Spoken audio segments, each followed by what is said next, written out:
ఎన్టీఆర్ ఫ్యాన్సే కాదు సాధారణ సినీ ప్రేక్షకులు కూడా ఎదురు చూసే దేవరా గ్లిమ్స్ అయితే రిలీజ్ అయింది భయ్య.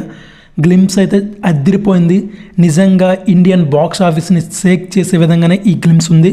ఇక ఎన్టీఆర్ గారి నుంచి వస్తుందంటే ఆ గ్లిమ్స్ ఎలా ఉంటుందో చాలామంది ఎదురు చూశారు. కానీ అందరి ఎక్స్పెక్టేషన్స్కి మించి ఈ గ్లిమ్స్ ఉంది. కొరటాల శివ గారు ఎన్టీఆర్ కాంబినేషన్ ఉందే జనతా గ్యారేజ్ అంటూ వచ్చిన సినిమా ఎంత బ్లాక్ బాస్టర్ హిట్ అయిందో దానికి మించి ఇండియన్ సినిమాని షేక్ చేసే సినిమాగా ఇది ఉండబోతుందని ఎక్స్పెక్ట్ చేస్తున్నాం. ఇక గ్లిమ్స్ విషయానికి వస్తే ఈ గ్లిమ్స్లో మెయిన్గా నచ్చింది విఎఫ్ఎక్స్ అండ్ సినిమాటోగ్రఫీ.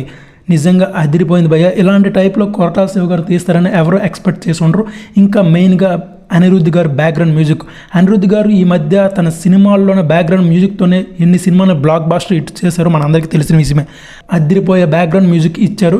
అండ్ మెయిన్గా గ్లిమ్స్ లాస్ట్లో వచ్చే మ్యూజిక్ అయితే గూస్ బంప్స్ అసలు.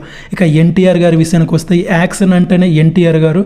అసలు అతను ఎలాంటి సినిమా ఎంచుకున్నా అద్భుతంగా ఉంటుంది. అలాంటిది ఈ దేవరాతో ఎన్టీఆర్ గారి నటన ఎలా ఉండబోతుందో ఇండియా మొత్తం చూస్తారు. ఇక మెయిన్గా అనిరుద్ధ్, కొరటాల శివ, ఎన్టీఆర్ నిజంగా ఒక బ్లాస్ట్ చేశారని చెప్పాలి గ్లిమ్స్తో. ఈ గ్లిమ్స్ మొత్తం విషయానికి వస్తే కొన్ని షార్ట్స్ అయితే చాలా హైలైట్గా ఉన్నాయి భయ్య. నిజంగా ఆ మూన్ షాట్ అయితే అదిరిపోయిందని చెప్పాలి. లాస్ట్లో వచ్చి ఎన్టీఆర్ గారి డైలాగ్ అయితే అదిరిపోయిందని చెప్పాలి.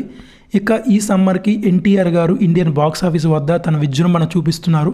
ఈ దేవరా కోసం చాలామంది ఫ్యాన్స్ ఎదురు చూస్తున్నారు. All the best NTR and team.